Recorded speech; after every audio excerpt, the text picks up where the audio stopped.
और अरविंद केजरीवाल जी को हमारे जो राष्ट्रीय संयोजक हैं उनको बिना किसी सबूत के एक ऐसे व्यक्ति के बयान के आधार पे जेल में बंद कर दिया गया है जो खुद जेल में रहने के दौरान उसने 59.5 करोड़ का electoral bond Bharatiya Janata party को चंदा के रूप में दिया था। वाला को तो क्यों पकड़ेंगे, उनको तो खुला छूट दे देंगे।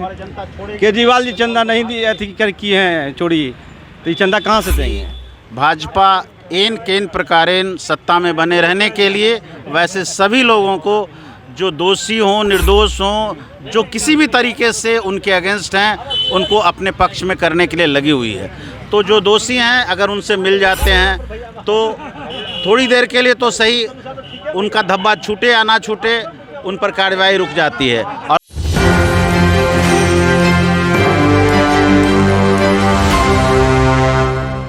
नमस्कार, मैं नंदन, आप देख रहे हैं न्यूज़ 24 गर्दनीबाग धरना स्थल पर इस वक्त मौजूद है। आप देख सकते हैं सामूहिक आवास यहाँ पर आम आदमी पार्टी के समर्थकों द्वारा रखा गया। आपको बताते हैं जिस तरीके से हम जानते हैं कि अरविंद केजरीवाल को ईडी ने रातों रात जिस तरीके से गिरफ्तार किया था, सवाल तमाम उठाने शुरू कर दिए थे आम आदमी पार्टी के समर्थक ने। वही आम आदमी पार्टी के समर्थक इस वक्त बिहार के राजधानी पटना के गर्दनीबाग धरना स्थल पर बैठकर धरना दे रहे हैं। कारण तो हम जानते हैं स्पष्ट रूप से। अब नाराज़गी की बात करें तो मोदी जी से नाराज़ तो आप दिख ही रहे हैं कि रातों रात केजरीवाल को उठा लिया गया और जेल में डाल दिया गया। क्या क्या सवाल आपके मन में है?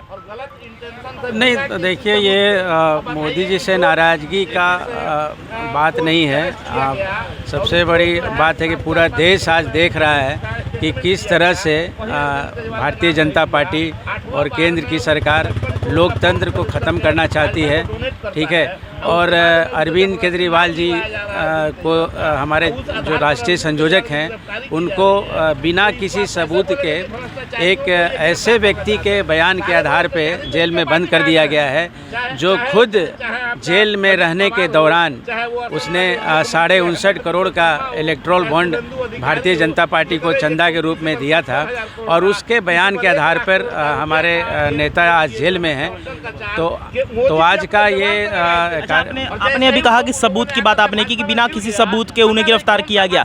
तो ईडी के पास सबूत होगी तभी तो ईडी ने छापा मारा था और कोर्ट ने भी सबूत के ही तौर पर, एविडेंस के तौर पर ही उन्हें जेल भेजा होगा ना। नहीं, देखिए आप मीडिया में हैं और हमको लगता है कि आप काफ़ी अवेयर लोग हैं और आप एक तरह से चौथे स्तंभ माने जाते हैं। सबूत के आधार पे उनको जेल में नहीं रखा है। PMLA एक्ट जो है, prevention of money laundering act, वो एक ऐसा एक्ट है कि 2017 में मोदी जी ने ही इसको बनाया था। और इस एक्ट में ये प्रावधान है कि इसमें बेल होने का संभावना नगण्य होती है।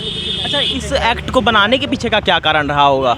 क्योंकि मोदी ने बनाया है और आप लोग यहाँ पर धरना देना, आपने अभी बोला कि मोदी के द्वारा ये एक्ट बनाया गया था, तो बनाने का क्या कारण होगा? बस देखिए, इसका बनाने का कारण, जो मूल कारण था जिस समय ये एक्ट बना था उस समय स्पष्ट रूप से था कि टेररिस्ट, देश विदेश के बाहर जो पैसा जा रहा है या टेररिस्ट पे कंट्रोल करने की एक्ट बना था।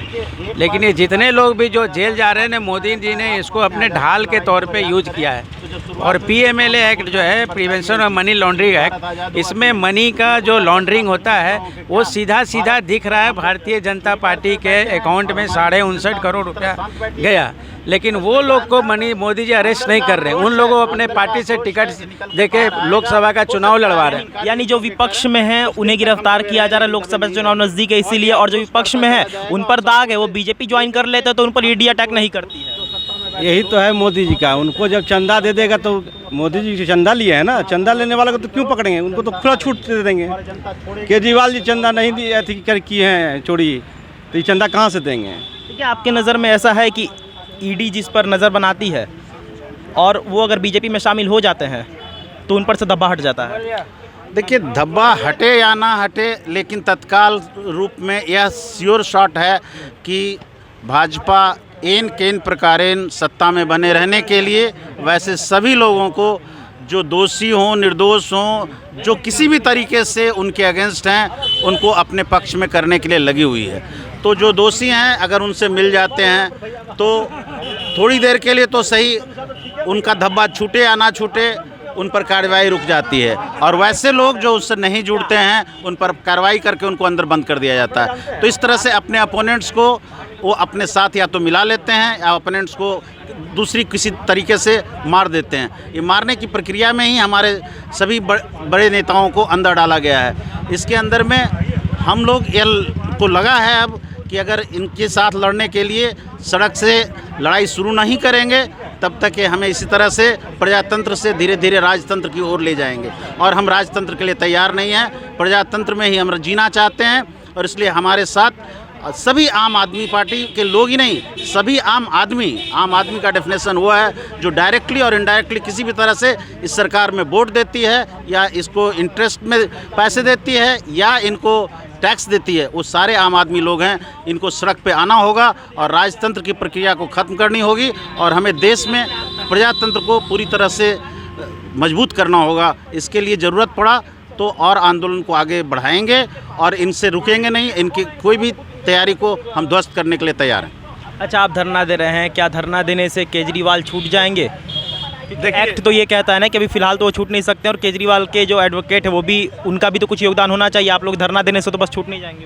ऐसा है मेरे भाई कि हम लोग प्रजातंत्र के देश में निवास करते हैं, तो हम जब देख रहे हैं कि कहीं पर कोई गुनाह हो रहा है, कहीं पर कोई दिक्कत गलती हो रही है, तो हम लोगों का ये संवैधानिक अधिकार है कि इस चीज़ को पब्लिक के बीच में लेके जाएं, और जितना ही पब्लिक के बीच में लेके जाएंगे तो इसी से आंदोलन का रूप लेता है। एक बार हम लोगों ने आंदोलन किया था ना, आंदोलन तो पूरा आप लोगों ने देखा था कि उसका क्या रिजल्ट निकला।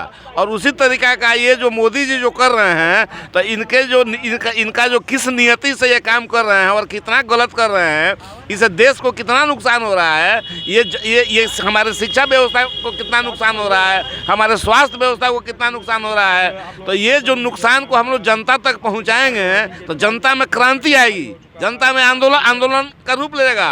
और जब हम लोग आंदोलन लेंगे तो दूध का दूध, पानी का पानी हो जाएगा। अब बताइए कि एक जो साधारण सा केस होता है, 60 दिन के अंदर में चार्जशीट दाखिल करने का नियम है। हाँ, एक साल हो गया ईडी और सीबीआई चार्जशीट दाखिल नहीं कर रही है, केस का ट्रायल नहीं करा रही है। केस का ट्रायल कराएगा तब तो दूध का दूध और पानी का पानी होगा, तब तो पता चलेगा कि क्या गलत है और क्या सही है। तो ये एक षड्यंत्र के तहत ये लोग चार्जशीट नहीं दाखिल कर रहा है। मोदी जी को क्या संदेश दीजिएगा? मोदी जी को संदेश दें कि भगवान आपको सद्बुद्धि दें, और आप देश हित में, अब बहुत आप बूढ़े हो चुके हैं, अब आप संन्यास लीजिए और अरविंद केजरीवाल को आगे आने दीजिए। यही संदेश देना चाहते हैं। केजरीवाल को आगे भेजना रहता तो लोकसभा चुनाव नजदीक है, इस वक्त तो जेल जाते नहीं। हाँ, ये एकदम उनका नियत एकदम सही, आपने ठीक कहा है कि ये जो है लोकसभा के चुनाव से इतने डरे हुए हैं, मोदी जी केजरीवाल जी से इतने डरे हुए हैं, इतने भयभीत हैं कि उन पर गलत कार्रवाई करके जेल में भेजना पड़ा। डरे हुए हैं, बहुत ज़्यादा डरे हुए हैं वो। देख सकते हैं कि अगर बात करें आम आदमी पार्टी के समर्थकों की, तो गर्दनीबाग धरना स्थल पर आम आदमी पार्टी के समर्थक जुड़े हुए हैं। हम जानते हैं कि रातों रात जिस तरीके से ईडी ने केजरीवाल को उठाकर जेल में डाला है, उसको लेकर ये खासा नाराज़ है। जी, हम जानते हैं कि अरविंद केजरीवाल को ईडी ने रातों रात उठाकर जेल में डाल दिया, जिस वजह से यहाँ पर आम आदमी पार्टी के समर्थक जो हैं बैठे हुए हैं, धरना दे रहे हैं। उनकी एक ही मांग है, और इल्ज़ामात भी वो लगातार लगाते दिख रहे हैं मोदी जी पर। वो सीधे तौर पर यही कह रहे हैं कि लोकसभा चुनाव नज़दीक था, आप डर चुके थे, इस वजह से आपने केजरीवाल को जेल भेज दिया। अब क्या कुछ मामला आप साफ तौर पर समझ सकते हैं। अब देखना ये होगा कि आगे चलकर केजरीवाल के साथ होता क्या है। तो ये थी आज की रिपोर्ट। बाकी इस और तमाम खबरों को साथ बने रहो, देखते हैं। धन्यवाद।